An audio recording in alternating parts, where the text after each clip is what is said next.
Lord, tulungan mo akong tuparin ang mga pangarap ko. Panginoon, alam kong hindi niyo ako iniiwan. Alam kong ginagabayan ninyo ako. Alam kong lagi kayong humahanap ng paraan upang tulungan ako, higit lalo sa mga pagkakataon na ako ay sinusubok ng panahon at maraming problema sa buhay.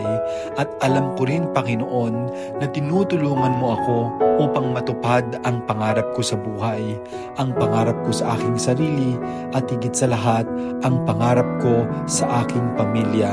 Salamat, Lord, sa lahat ng mga gabay at pagpapala na patuloy mong ibinibigay sa akin at direksyon upang aking maabot ang aking pangarap sa buhay.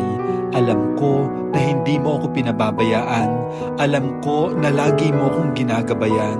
At alam ko na lagi kang nandyan upang ako ay tulungan at samahan. Amen.